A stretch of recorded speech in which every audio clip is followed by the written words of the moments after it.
ব্রহ্মচারী যখন বিশ্ব জয় করে আসলেন, তিনি একদিন শ্রীঅঙ্গনে আছেন। যারা প্রাচীন অনেকেই জানেন, ভারতবর্ষ পদ্মশ্রী, পদ্মনাভাশ্রী অনেক উপাধি এখনো পর্যন্ত দিচ্ছে, কিন্তু ভারত শিরোমণি উপাধি একমাত্র অনলি ওয়ান পার্সন মহানামব্রত ব্রহ্মচারী যিনি পেয়েছেন, আজ পর্যন্ত আর কেউ পাননি ভারত শিরোমণি উপাধি। তিনি 1933 খ্রিস্টাব্দে ইন্টারন্যাশনাল জেনারেল সেক্রেটারি হয়েছিলেন, যা আমাদের জন্য গৌরব। কিরকম বিশ্বজয়ী ছিলেন জানেন? তিনি বিশ্বধর্ম থেকে আসার পর সাধারণ গ্রামে গিয়ে লেখাপড়া জানা না জানা লোকের পাশে গিয়ে বসে এই কৃষ্ণ কথা, গৌর কথা তিনি শ্রবণ করিয়েছেন। একদিন তিনি ফরিদপুর শ্রীঅঙ্গনে আছেন, তিনি দীক্ষা দিয়েছেন শ্রীঅঙ্গনের পাশে একটি গ্রাম, প্রফুল্লচন্দ্র এবং তার স্ত্রী, তার 7 বৎসরের একটা কন্যাকে। ওই কন্যার নাম হলো কুসুম। কুসুম শব্দের অর্থ হলো ফুল। দেখবেন এই পৃথিবীতে যে যতই দুর্দর্শ হোক না কেন, ফুলকে কিন্তু কম বেশি সবাই ভালোবাসে। প্রতিদিন 2টি মালা তৈরি করে শ্রীঅঙ্গনে নিয়ে আসেন। একটি গুরুদেবের চরণের পরা, আর একটা ভগবানের সেবার জন্য। সেবাটি এরকম যে ঝড় বৃষ্টি তুফান কোনো কিছুই তাকে বাধা দিতে পারে না। যতই ঝড় বৃষ্টি হোক, ওই 2টি মালা নিয়ে শ্রীঅঙ্গনে আসে। তাই একদিন কুসুম কলেরায় আক্রান্ত। 7 দিন হয়ে গেল। আপনারা জানেন কলেরা, মশা, যক্ষ্মা তৎকালীন সময় হলে আর বাঁচত না। চিকিৎসা বিজ্ঞান অতটা উন্নত ছিল না। 7 দিন যখন হলো, ডাক্তার সাহেব বলেছেন এই কুসুম আর বাঁচবে না, আজকে রাত্রে তার জীবনে শেষ প্রদীপ নিভে যাবে। ঠিক গভীর রাত্রিতে কুসুম মৃত্যুর কোলে ঢলে পড়েছে। পিতা মাতা সন্তান হারা বেদনা যে কত ভয়ঙ্কর, এই জগতে দেখবেন মাতা পিতা অনেক দুঃখ কষ্ট যন্ত্রণা সহ্য করতে পারেন না, একটা যন্ত্রণা কোনটা? পুত্র হারা সন্তান হারা বেদনা কাঁধে নিতে পারেন না। তাই মাতা পিতা দুইজনে ফরিদপুর শ্রীঅঙ্গনে এসে গুরু মহানামব্রত ব্রহ্মচারীর চরণে পড়ে লুটিয়ে কাঁদতে কাঁদতে বলছে, গুরুদেব, কে মালা পরাবে ভগবানকে? কে মালা পরাবে আপনাকে? কেন?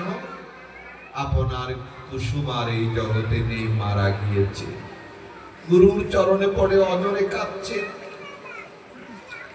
মহানামব্রত ব্রহ্মচারী তার শিষ্য নবনীবন্ধু ব্রহ্মচারীজিকে বলছেন, নবনী, আমার কুসুম মারা যেতে পারে না।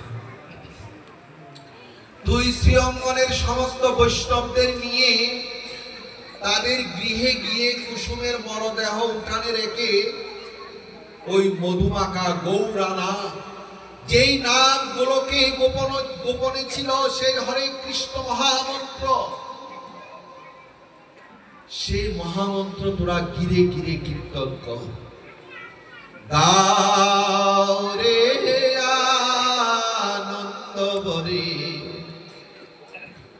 হরে কৃষ্ণ নাম, হরে কৃষ্ণ হরে রাম,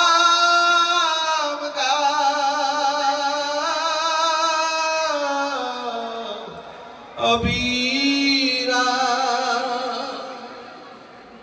সমস্ত ব্রহ্মচারীরা, গ্রামবাসীরা সবাই এসে 2 বাহু তুলে খোল করতাল বাজিয়ে সেই মধুমাখা কৃষ্ণ নাম করলেন। 2 ঘন্টা অতিক্রম হয়ে গেল। এরপরে মহানামব্রত ব্রহ্মচারীজি তিনি যে ঘরে থাকেন শ্রীঅঙ্গনে, ওখান থেকে বের হয়ে আসলেন মন্দিরের সামনে। ভগবানের সামনে দাঁড়িয়ে চোখ মুখ ফুলে গিয়েছে কাঁদতে কাঁদতে।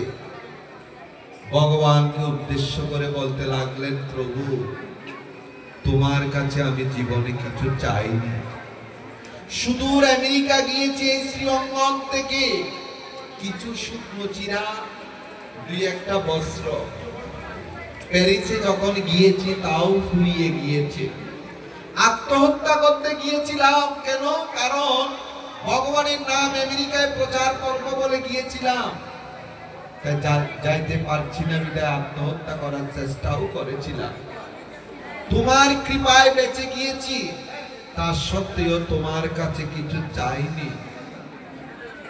প্রভু, শুনেছি দুর্যোগ, দুর্যোগ নয়, মূলত হলো দুর্যোগ সেদিনে যেদিনে পৃথিবী থেকে একজন কৃষ্ণ ভক্ত, গৌর ভক্ত এই পৃথিবী থেকে চলে যায়, সেদিনে হলো মহা দুর্যোগ। কুসুম চলে গিয়েছে। প্রভু, তুমি তো মরা গাছে ফুল ফুটাতে পারো, পঙ্গুকে দিয়ে গিরি লঙ্ঘন করাতে পারো, তুমি কি পারো না আমার কুসুমকে ভালো করে দিতে?